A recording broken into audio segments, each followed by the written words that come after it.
Bismillahirrahmanirrahim. Assalamualaikum warahmatullahi wabarakatuh. Selamat pagi anak-anakku semuanya. Kembali lagi dengan Bu Alifah dalam pelajaran akhlak tasawuf di pembelajaran daring kali ini.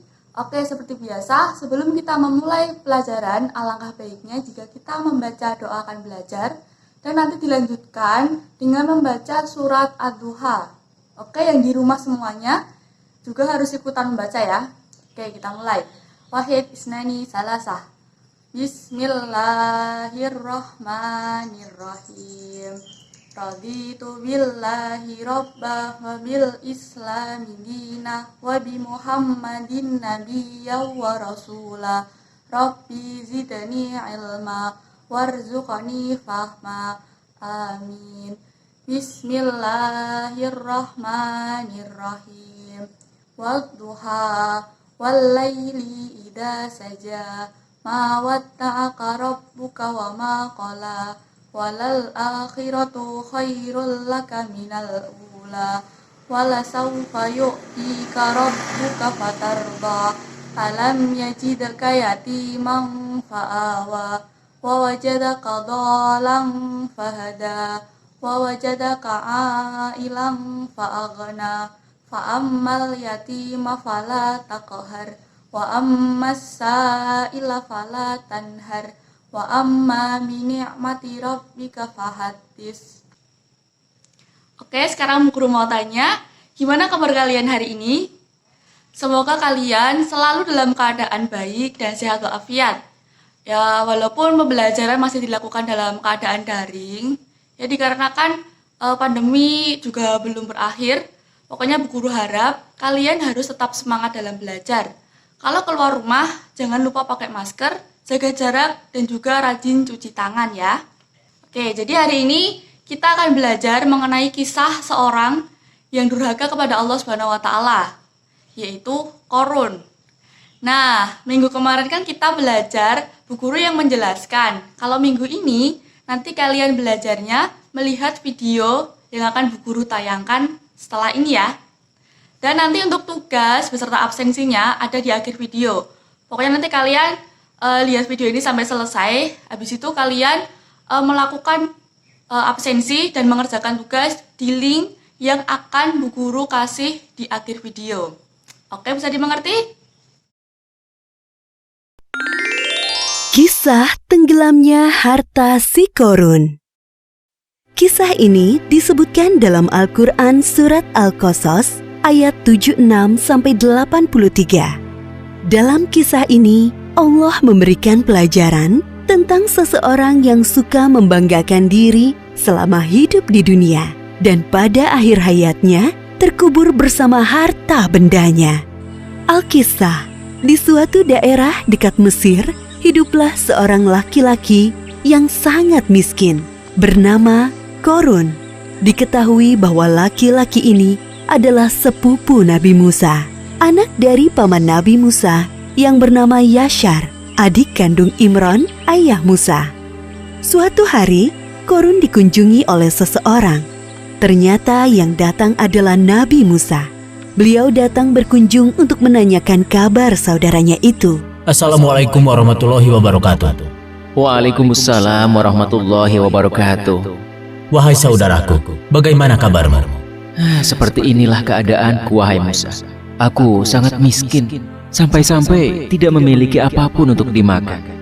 Maukah kau berdoa kepada Allah Subhanahu wa Ta'ala agar memberikanku sedikit harta, supaya aku bisa bertahan hidup?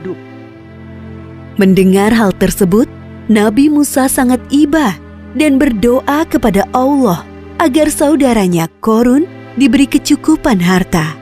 Dan permintaan itu dikabulkan oleh Allah. Hari demi hari, kekayaan Qarun semakin berlimpah karena ia menguasai ilmu jual beli perhiasan. Namun sayangnya, semenjak menjadi orang kaya, Qarun berubah menjadi orang yang sombong dan riya atau suka pamer. Wahai Qarun, aku diperintahkan oleh Musa agar kau menyedekahkan sedikit dari hartamu untuk kepentingan amal. Enak saja, semua harta ini aku kumpulkan dengan susah payah, dan kalian datang untuk memintanya dengan mudah. Kau sangat sombong, wahai Korun. Kami hanya meminta sedikit untuk diberikan kepada orang yang membutuhkan. Lagi pula, kekayaanmu tidak akan bertambah tanpa seizin Allah. Berani sekali kau berkata seperti itu. Pergilah, jangan datang lagi kemari. Kedua utusan Nabi Musa meninggalkan rumah Korun dan melaporkan kejadian itu kepada Nabi Musa. Hartaku sungguh sangat banyak. Tidak ada seorang pun yang bisa mengambilnya dariku. Sekarang, aku adalah satu-satunya orang terkaya di Mesir. Setiap hari, Korun selalu membanggakan dirinya.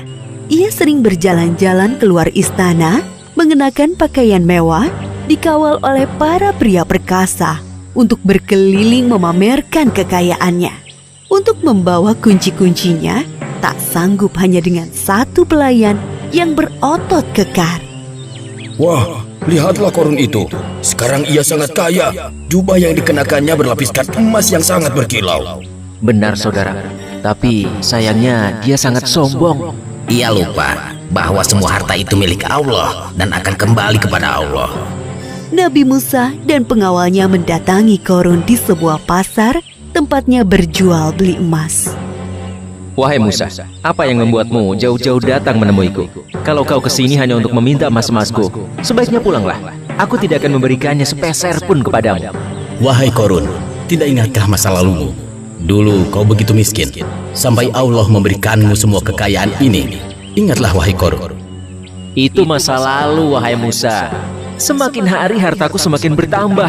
Semua itu terjadi karena ilmu dagang yang aku pelajari, bukan karena Allah. Korun tetap bersikukuh, tidak mau menyedekahkan hartanya karena menganggap semua harta yang dimilikinya adalah hasil kerja kerasnya selama ini. Aku akan mengatakan kepada semua orang bahwa Musa akan mengambil seluruh harta yang aku miliki. Aku hanya mengingatkanmu, karena dalam setiap harta yang kita miliki, terdapat 2,5% hak orang miskin di dalamnya. Aku mengingatkanmu, jangan bersikap sombong dan membantu orang lain yang membutuhkan. Sekiranya kau tidak berkenan, Allah akan mengambilnya dengan sangat mudah, seperti saat Allah memberikannya. Pergilah wahai Musa, kau hanya menggangguku. Sepeninggal Nabi Musa, kesombongan Korun semakin bertambah. Bahkan ia merampas harta orang lain untuk menambah kekayaannya. Sampai suatu ketika datang azab dari Allah. Tiba-tiba langit menjadi gelap, bumi bergemuruh, dan barang-barang di rumah Korun bergetar. Apa yang terjadi wahai pelayan? Terjadi gempa bumi, tuanku. Apa? Bagaimana ini bisa terjadi? Bagaimana dengan hartaku? Pelayan, selamatkan hartaku. Oh emas-emasku, berlian pujaanku, perhiasan mewahku yang sangat berharga. Semuanya harus aku amankan sebelum sempat menyelesaikan ucapannya, lantai rumah Korun terbelah menjadi 2 bagian. Begitulah akhir kisah Korun yang sombong. Gempa bumi melenyapkannya ke dalam tanah bersama harta bendanya. Seperti yang disebutkan dalam surat Al-Qasas ayat 81. Maka kami benamkan dia, Korun, bersama rumahnya ke dalam bumi. Maka tidak ada baginya satu golongan pun yang akan menolongnya selain Allah. Dan dia tidak termasuk orang-orang yang dapat membela diri. Pelajaran yang dapat kita ambil dari kisah Korun ini, diantaranya, jangan menjadi orang yang suka membanggakan diri. Karena Allah tidak suka orang-orang yang membanggakan diri. Dunia dan seisinya adalah milik Allah dan dapat dengan mudah diambil olehnya. Berbuat baik kepada orang lain selama di dunia, seperti bersedekah, karena amalan baik kita di dunia bisa menjadi penolong kelak di akhirat. Wallahu a'lam bishawab. Oke anak-anak, dari video Korun tadi dapat kita ambil hikmahnya. Yang pertama itu, harta yang melimpah yang diberikan Allah kepada Korun itu bukan tanda bahwa Allah mencintainya, namun itu adalah ujian dari Allah. Apakah kita mampu untuk mensyukurinya dengan baik ataupun tidak? Nah yang kedua, jangan mudah terpukau dengan perhiasan dan harta orang lain. Karena sesungguhnya seseorang yang memiliki harta yang banyak itu menanggung beban yang banyak pula. Artinya, dia akan mempertanggungjawabkan bagaimana cara pencariannya, terus cara penggunaannya di hadapan Allah kelak. Gitu ya anak-anak. Untuk link absensi dan tugasnya, nanti kalian bisa klik bit.ly garing absensi 12 PK. Dan untuk teknisnya, kalian bisa simak video setelah ini ya. Oke, jadi untuk absennya, kalian bisa langsung pergi ke browser. Lalu kalian tulis bit.ly absensi 12 PK. Nah, nanti di sini muncul diisi nama kalian, terus absen kalian berapa, kalian dari kelas 12 PK 1 atau PK 2 atau PK 3. Terus yang terakhir tentang rangkuman mengenai video kisah Korun. Nah, nanti kalian tulis rangkumannya di buku tulis, lalu kalian foto, lalu kalian upload di sini ya. Oke. Baiklah anak-anak, untuk mengakhiri perjumpaan kita pada pagi hari ini, kita akhiri dengan baca doa kafaratul majelis bersama-sama ya. Subhanakallahumma wa bihamdika asyhadu alla ilaha illa anta astaghfiruka wa atubu ilaik. Alhamdulillahi rabbil alamin.